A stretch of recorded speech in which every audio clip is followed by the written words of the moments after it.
Hello everyone, hope all are doing good. So in the previous session, we were discussing about two important metabolic cycles that two under carbohydrate metabolism.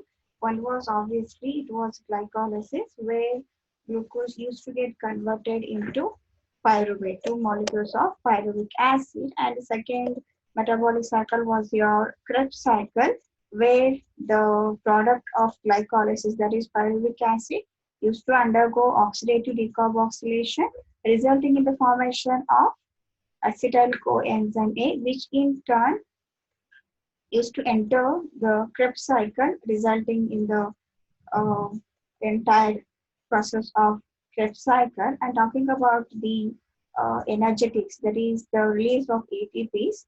Under glycolysis, we get around 8 ATP molecules, and under Krebs cycle, including glycolysis, we get around 38 ATPs, 30 from the Krebs cycle and the remaining 8 from the glycolysis. We can't ignore glycolysis because a pyruvic acid, which is the product of glycolysis, is considered to be the initiator molecule of Krebs cycle. Before the energetics of Krebs cycle, it comes around 38 ATP molecules.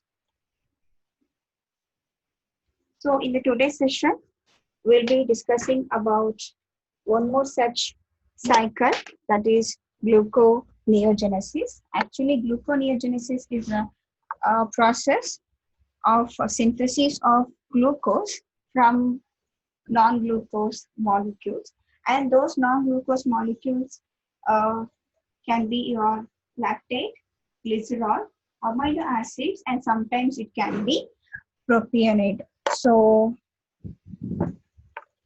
in general terms, gluconeogenesis is the synthesis of glucose from non-sugar precursors, and this gluconeogenesis process, it occurs in the liver and kidneys.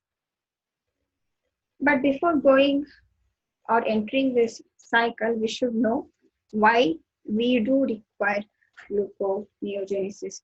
When we have glycolysis as well as the Krebs cycle, which are in turn responsible for releasing around 38 ATP molecules, why do we need gluconeogenesis? The answer is, we know that during the muscular activities, the stored ATP molecules will be used up. And especially when the supply of oxygen is sufficient, the ATPs, the energy that is required for the muscular activity, it comes from Krebs cycle. We know that glycolysis as well as the Krebs cycle, they are aerobic processes which occurs in the presence of oxygen. But what if the oxygen supply is insufficient? Yes, when the oxygen supply is insufficient, the ATPs that are required to bring about the muscular activity should be released through anaerobic metabolism. So your gluconeogenesis is one such anaerobic process which takes place in the absence of oxygen. So here in gluconeogenesis,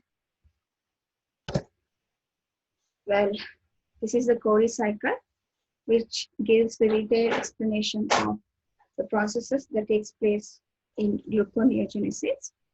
So you can observe two cycles, one occurring within the muscle and the second occurring within the liver. So here, to start with, you can see here the glucose undergoes glycolysis, resulting in the formation of two molecules of pyruvate or the pyruvic acid. Under aerobic conditions, we know that pyruvic acid undergoes decarboxylation, resulting in the formation of acetyl coenzyme A, and later it enters Krebs cycle under aerobic conditions. But here I'm talking about the anaerobic conditions where the oxygen is insufficient and we are in need of ATP molecules. In such conditions, these pyruvate molecules, they undergo lactic acid fermentation. What's happening here? The pyruvic acid or the pyruvate, they undergo lactic acid fermentation, resulting in the formation of two molecules of lactate. This fermentation process, what it does, it regenerates the coenzyme NAD+. Therefore, the concentration of NAD+ will be maintained within the muscle so that this NAD+ can further involve in the glycolysis process. And this fermentation, it also oxidizes the reduced enzyme, that is NADH, which will be produced during glycolysis back to NAD+. What happens during this fermentation? One is it regenerates NAD+, so that the concentration of NAD+ is maintained within the muscle, so that further it can accompany the glycolysis process. And second is that this fermentation also oxidizes NADH back to NAD+. In this oxidation process, 2 electrons will be liberated, and those 2 electrons are involved in reduction of pyruvate to lactate. So here the lactate thus produced of lactic acid fermentation, it is later taken up by the liver, and your lactate will be flown through the blood to the liver area. Now the gluconeogenesis process takes place in the liver. Actually, gluconeogenesis process, it's a reverse of both glycolysis as fermentation. Here you can see glucose gets converted into pyruvate via glycolysis, and the pyruvate gets converted to lactate via lactic acid fermentation. Once this lactate is taken up by the liver, the entire process gets reversed. What's happening here, you can see these 2 lactate molecules, they get first converted into 2 pyruvate molecules, and later they get converted back into glucose. And the glucose thus produced will be supplied to the muscle back. The glucose thus produced will be supplied to the muscle back through the bloodstream, which is ready to be or which is already or the glucose which can be easily fed into the glycolysis reactions. So these entire reactions happens under anaerobic conditions during muscular activities and when the ATP requirement is high. So I shall repeat, gluconeogenesis is nothing but the synthesis of glucose from non-sugar molecules, and those non-sugar molecules can be your lactate, glycerol, propionate, and some other non-sugar contents. And this gluconeogenesis process, it takes place liver and in case of kidney. So what happens? First, it begins in the muscle. Glucose, which has already undergone glycolysis, resulting in the formation of pyruvate. And this pyruvate, under anaerobic conditions, it undergoes lactic acid fermentation, resulting in the formation of 2 lactate molecules. And these 2 lactate molecules, thus produced by anaerobic condition or anaerobic fermentation, will be taken up by the liver. And in the liver, the gluconeogenesis process occurs, where the process are entirely reverse of these processes that took place in the muscle. So here the lactate will be first converted to pyruvate, and later the pyruvate will be converted into glucose, and thus produced glucose will be taken back to the muscle via bloodstream, and therefore the glucose is again ready to enter the glycolysis process. And this entire cycle is referred as Cori cycle, which is named after its inventor, Cori. And coming to the energetics, here you can see during glycolysis, 2 of the ATP molecules are liberated, but during the conversion of pyruvate to glucose, 6 of the ATP molecules are taken up. So I can consider these 2 ATP molecules which are liberated during the glycolysis, and these are the 6 ATP molecules which are given during the conversion of pyruvate to glucose in the liver. So this is all about the gluconeogenesis. Right? Next, we have fatty acid metabolism. So in the previous cases, we were talking about the carbohydrate metabolism. We discussed about the degradation or the oxidation of glucose, how glucose can undergo many metabolic cycles resulting in the liberation of ATPs, that is your energy molecules. Now we shall discuss about the fatty acid metabolism, how exactly and fatty acid can undergo oxidation or metabolism, and what are the energetics that are involved in the fatty acid metabolism.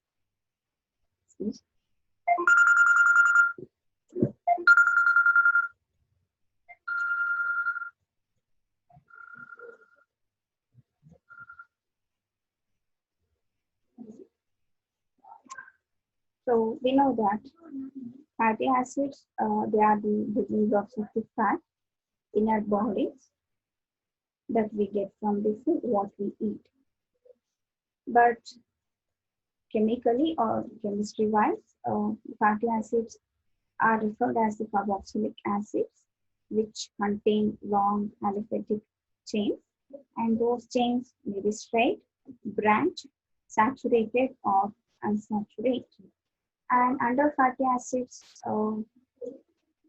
we have one such family, that is triglycerides or triacyl glycides. They are considered to be the major class or the family that come under fatty acids. They are nothing but a group of three fatty acids joined together. That's the reason we call them as triglyceride molecules or triacyl glycerides.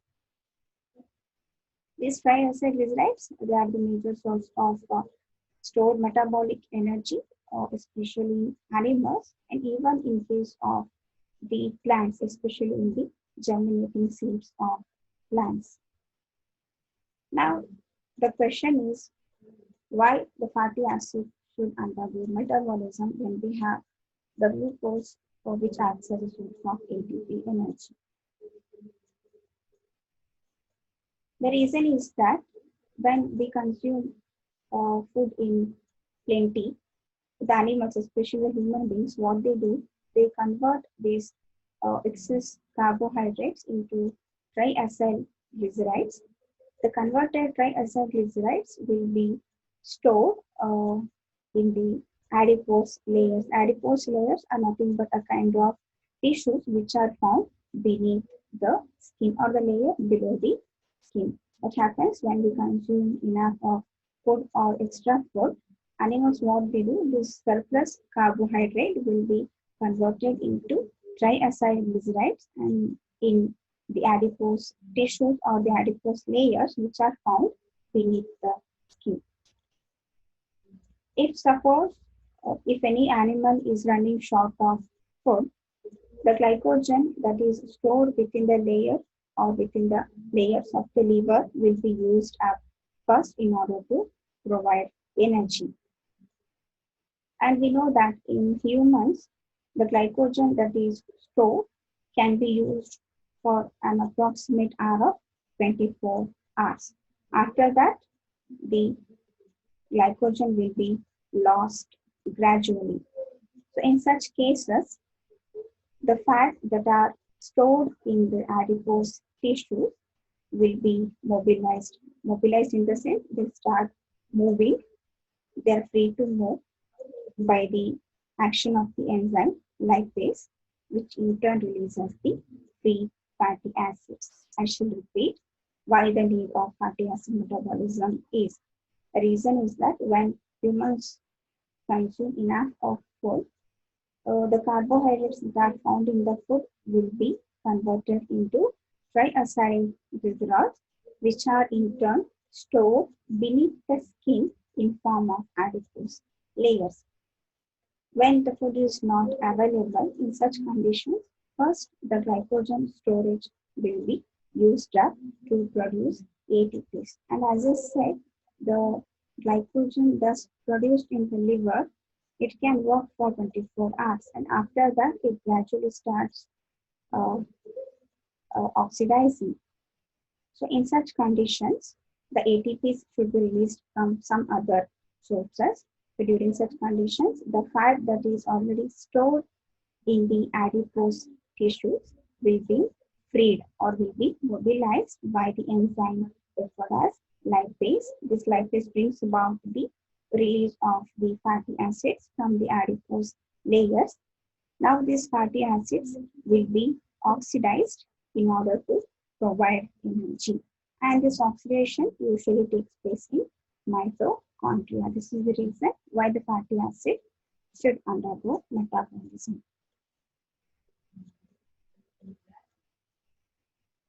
Then coming to the fatty acid metabolism, it consists of both the phases, that is the catabolic as well as the anabolic.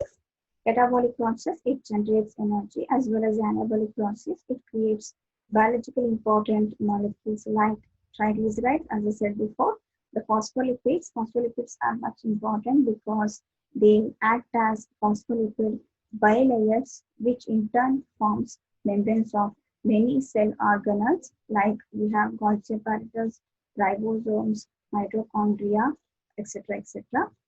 And they do act as secondary messengers, local hormones, as well as the ketone bodies.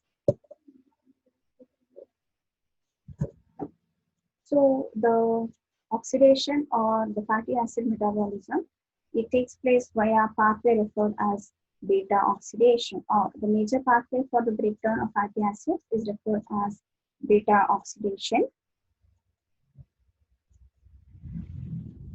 And as I said, it primarily takes place in mitochondria, especially of the liver cells.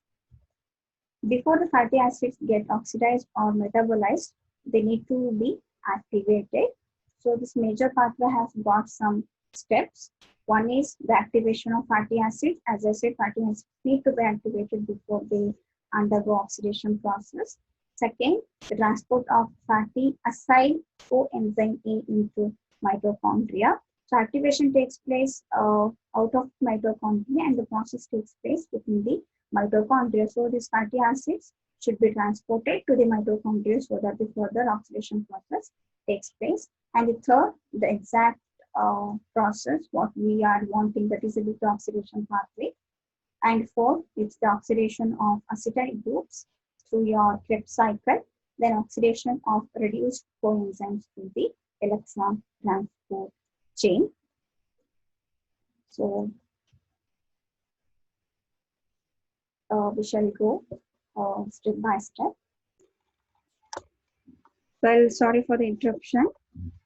Yeah, previously I was discussing about the steps that are involved in the oxidation of fatty acids or fatty acid metabolism. So we have some steps. One is the activation of fatty acids, and second, transport of fatty acid coenzyme A into mitochondria, and the third, the beta oxidation pathway where exact process takes place.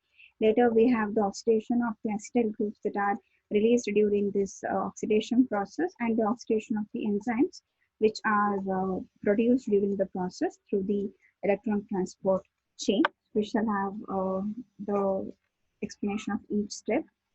And let me go quickly because I'm facing some network issues.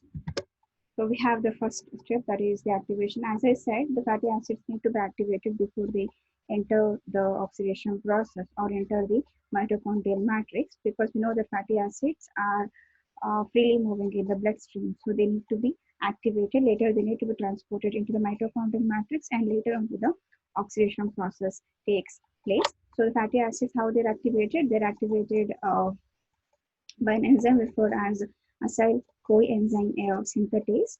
What it does, it attaches the coenzyme A factor to the carboxyl group of the fatty acid. So here you can see this is your fatty acid and this is the carboxyl end, and this is your acetyl coenzyme A, and you have a coenzyme A factor. So ATP molecule is consumed in bringing about the activation of fatty acid, and here you can see the coenzyme which is attached to the carboxyl end of the fatty acid, resulting in the formation of fatty acyl coenzyme A. So now the fatty acids which are activated need to be transported into the mitochondrial matrix because the oxidation process takes place in the mitochondrial matrix of the liver. So we know that the membrane, the mitochondrial membrane, is bit impermeable, and so it's very hard for the fatty acyl chains, the long fatty acyl chains, to enter into the mitochondrial matrix passing this impermeable membrane. So we need a vehicle or a shuttle which in turn helps in bringing about the transportation of the acyl coenzyme A into the mitochondrial matrix. So this is brought about by an quaternary amine referred as carnitine.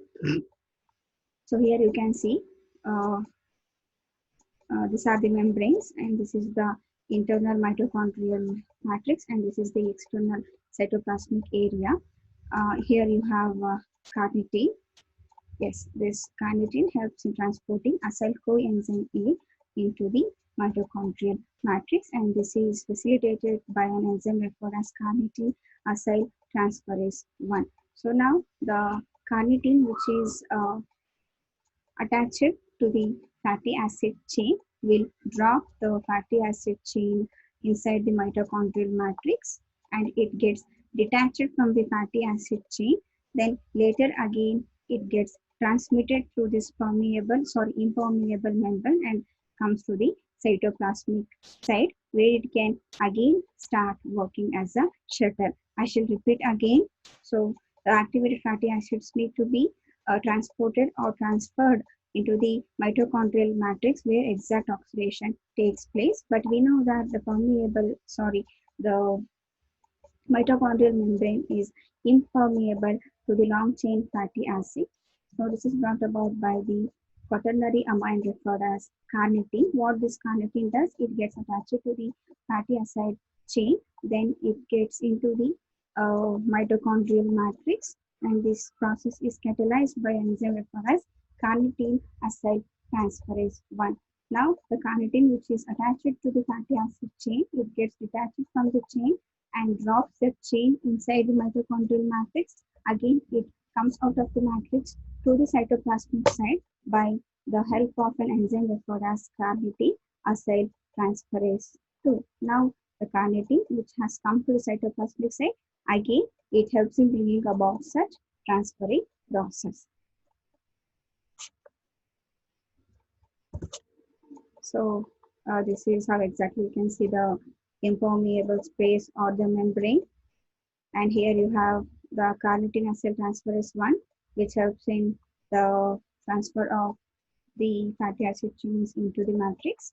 And later we have carnitine acyl transferase 2, which helps in transferring the carnitine, that is a shuttle, from the matrix to the cytoplasmic area. Well, we have the important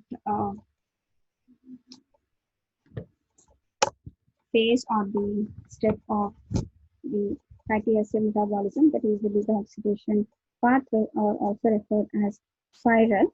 Here the thus produced or the activated fatty acyl coenzyme molecules are subjected to further four-step process repeatedly, and each step what they do, they successively remove two carbon fragments from the carboxyl end of the fatty acid until the last product has got two carbon fragments, and those two carbon fragments are nothing but your one is fatty acyl coenzyme A and other is the acetyl coenzyme A.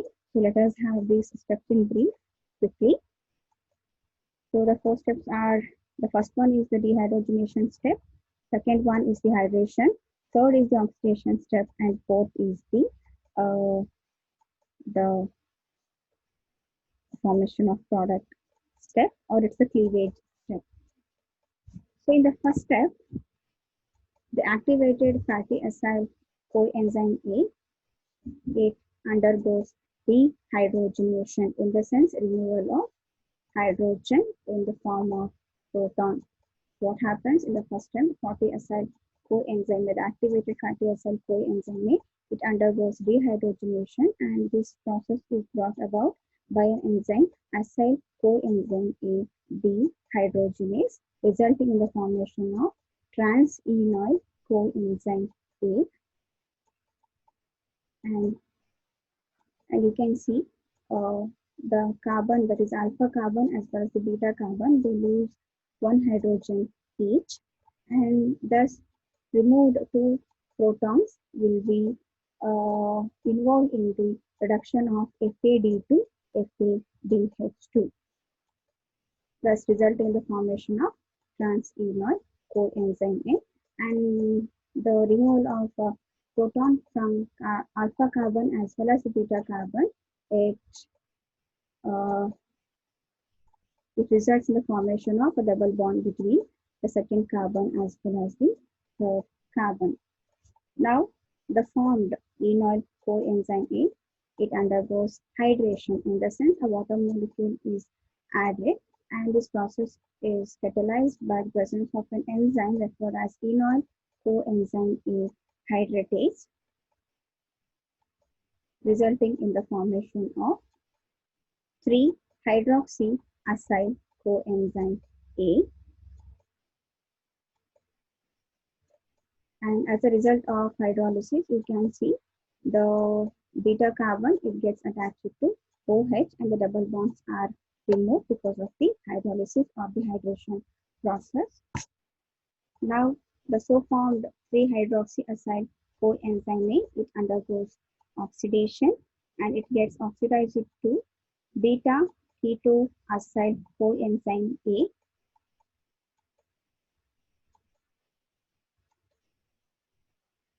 And this conversion is brought about or catalyzed by the presence of an enzyme referred as 3-hydroxy acyl coenzyme A dehydrogenase. As I said, it is the oxidation process, and here you can see the NAD plus gets reduced to NADH, and there is a liberation of H plus, since it is the oxidation process.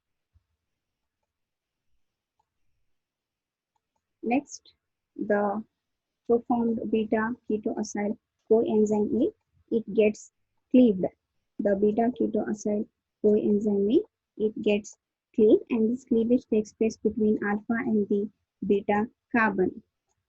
It takes place between the alpha and the beta carbon. The CH2 is your alpha carbon, and the C holding the ketone group is your beta carbon. So the beta keto acyl coenzyme A, it undergoes cleavage, resulting in the formation of two molecules called fatty acyl coenzyme A, next acetyl coenzyme A, and this cleavage is brought about by an enzyme referred as beta keto thiolase. And this acetyl coenzyme A can again enter into the beta oxidation step.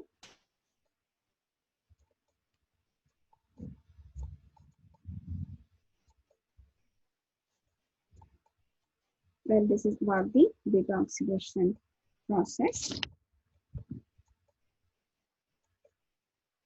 So you have two cleaved fragments, fatty acyl coenzyme and acetyl coenzyme. This fatty acyl coenzyme again can re-enter to the beta oxidation process, and this is how the process keeps on revolving. The cycle is regenerated, it keeps on revolving.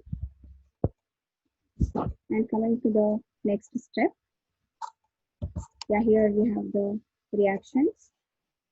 The first reaction, fatty acyl coenzyme undergoes dehydrogenation in the presence of acyl coenzyme dehydrogenase, resulting in the formation of trans-enol coenzyme. And you can see the formation of double bond between alpha and the beta carbon, because since it's a dehydrogenation process, two hydrogens will be liberated in the form of proton, and that will be consumed or accepted by the FAD to get reduced to FADH2. And in the second step, it is a hydration step where the water molecule is being added to the process, and the trans-enol coenzyme A in the presence of enol coenzyme hydratase gets converted to beta hydroxy acyl coenzyme A, and as a result of this hydrolysis, you can see OH being attached to the beta carbon. Now those formed beta hydroxy acyl coenzyme A, it again gets oxidized to 3-keto acyl coenzyme A or beta keto acyl coenzyme A, and this is brought about by the enzyme beta hydroxy acyl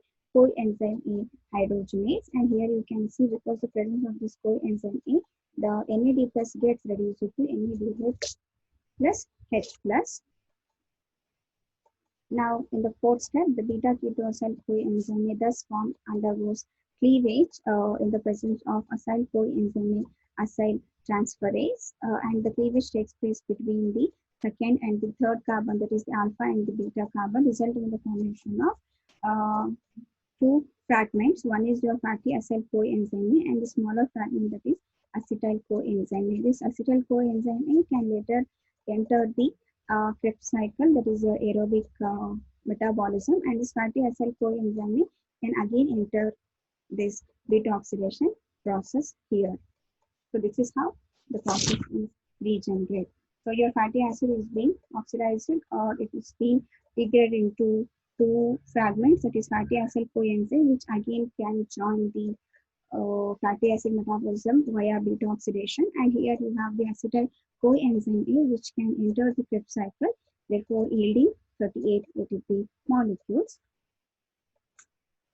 Then talking about the oxidation of acetyl group, this acetyl coenzyme A, actually whenever this acetyl coenzyme A undergoes oxidation, it yields about 12 ATP molecules. This ATP molecule, whenever it undergoes this acetyl CoA, whenever it undergoes oxidation, it results in the liberation of 12 ATP molecules. Please remember, a single acetyl coenzyme A upon oxidation can yield around 12 ATP molecules. So, example, we have one such fatty acid referred as palmitoyl coenzyme. Whenever this palmitoyl coenzyme undergoes fatty acid metabolism, it in turn yields 8 acetyl coenzyme molecules. What happens whenever we consider palmitoyl coenzyme, which is an example of a fatty acid, whenever it undergoes beta oxidation process, it in turn yields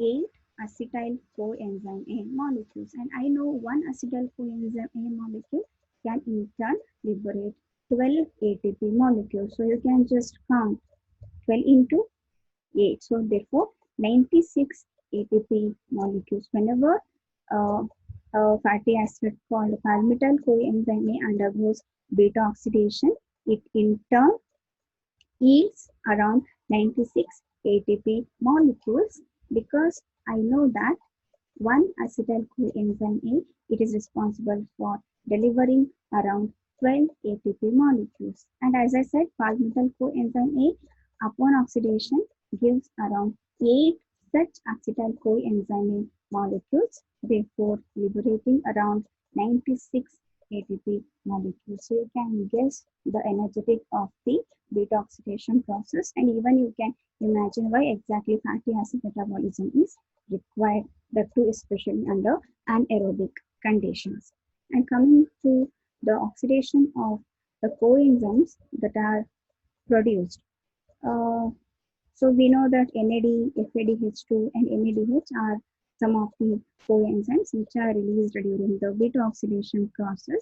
And if you just consider this reaction, in the first reaction, you have got one FADH2 coenzyme that is produced, and here you have one of the NAD molecule that is produced.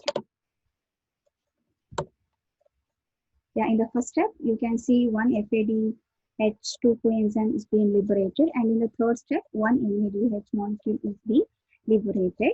And these two coenzymes, upon oxidation, they yield around 2 and 3 ATP molecules. You know that NADH upon oxidation results in the liberation of 3 ATP. We know that FADH2, it in turn results in the liberation of 2 ATP molecules. So together we get around 5 ATP molecules.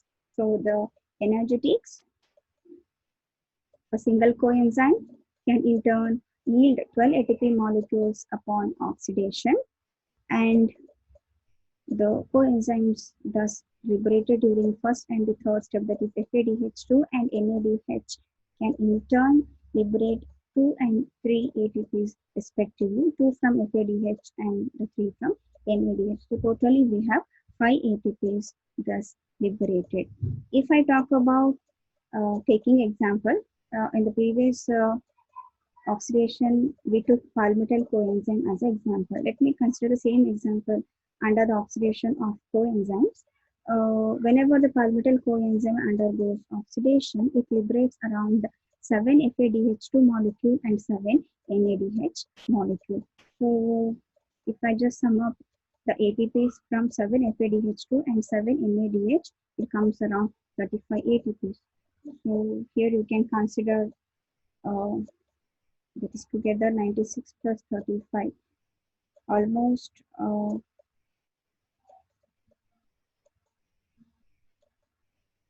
it comes almost around 131 ATP molecules from single fatty acid metabolism. So this is the reason why fatty acid metabolism is much required. And you people may have a question why this pathway is referred as beta oxidation. The reason is that you can see in the first step there is a formation of double bond between alpha and the beta carbon. And in the second step you can see the OH is being attached to the beta carbon. And again in the third step you can see the reaction is taking place between alpha and the beta carbon. And in the fourth step you can see the cleavage takes place between alpha and the beta carbon. That's the reason the name is referred as beta oxidation.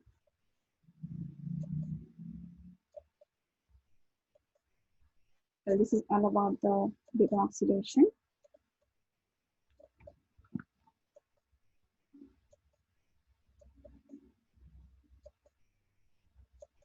Well, in the next session, we shall start with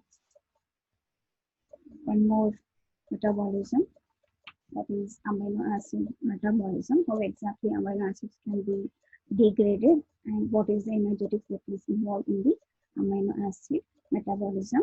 Till then, take care. Bye-bye.